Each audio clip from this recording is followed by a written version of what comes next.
अस्सलाम वालेकुम फ्रेंड्स, मेरा नाम फैज़ान ज़हीर है और आज मैं आपको कोरोना वायरस के कुछ हक़ाइक़ के बारे में बताऊंगा जो कि मौजूदा तस्वीर का एक दूसरा रुख है। कोरोना वायरस शायद एक फिफ्थ जनरेशन केमिकल वॉर है।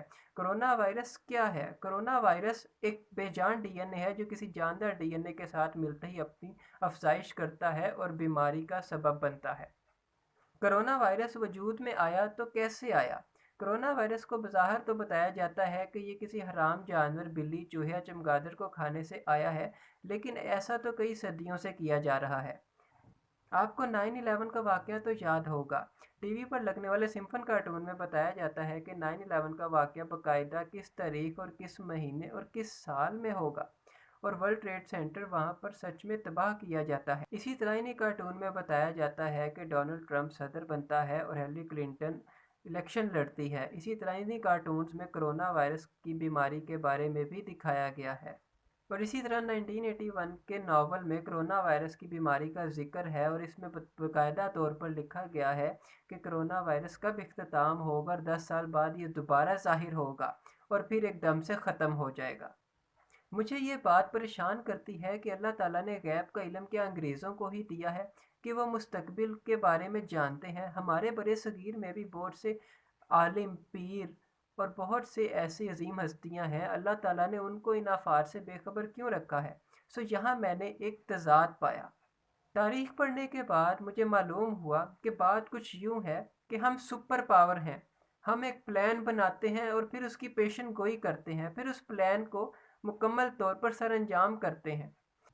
हमने 9/11 में भी ऐसा किया। हमने डोनाल्ड ट्रंप को सदर बनाया, हमने हिलरी क्लिंटन को इलेक्शन लड़वाया, हमने कोरोना मुतारिफ करवाया। ये फिफ्थ जनरेशन केमिकल वॉर है। अगर आप आज की दुनिया में अपने दुश्मन को बंदूक उठाकर निशाना बनाएंगे तो ये दुनिया आपको हिटलर और जालिम कहेगी। कोरोना वायरस अगर मैन मेड है तो इसे क्यों बनाया गया? बात यह है कि हम सुपर पावर हैं, हमें इसका ताज बहुत अजीज़ है। अब दुनिया बहुत मॉडर्न हो चुकी है। चीन बहुत तेज़ी से तरक्की कर रहा है। हमने इनको कई साल दहशत गर्दी और कई फसादात में उलझाए रखा, लेकिन अब ये हमारे उन तमाम फसादात पर काबू पा चुके हैं। बहुत सी चीज़ें हमारे काबू से बाहर निकल रही हैं। वो कौन सी चीज़ें हैं जो हमारे काबू में नहीं हैं? नंबर 1, दुनिया की आबादी बढ़ रही है। नंबर 2, दुनिया के वसाइल कम हो रहे हैं। अगर इसी तरह वसाइल कम होते रहे तो ज़मीन पर रहना मुश्किल हो जाएगा। नंबर 3, अगर आबादी इसी तरह से बढ़ती रही तो बीमारियां भी और ज़्यादा बढ़ती रहेंगी।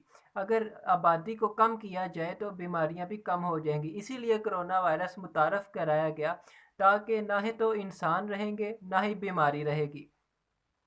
अगर हमने इसे ऐसे ही छोड़ दिया तो चीन हमसे हमारा ताज छीन लेगा और पाकिस्तान, रूस और चीन मिलकर हमारे ऊपर हुकूमत करेंगे और वो सुपर पावर होंगे। भारत अपनी मौत आप मर रहा है। ईरान हमारे काबू से बाहर हो रहा है। अफगानिस्तान से पहले ही हम शिकस्त खाकर निकले हैं।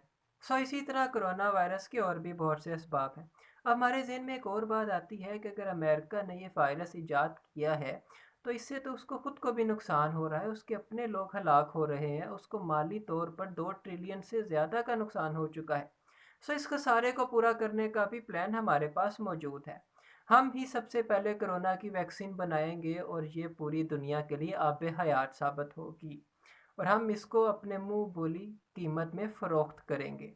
दोस्तों, ये थे चंद हकाइक और कोरोना वायरस की एक दूसरी तस्वीर। मैं आपसे आपका दोस्त इजाज़त चाहता हूँ। मुझे अपनी दुआओं में याद रखिएगा। अपना और अपने अहले खाना का ख्याल रखिएगा। अल्लाह हाफ़िज़।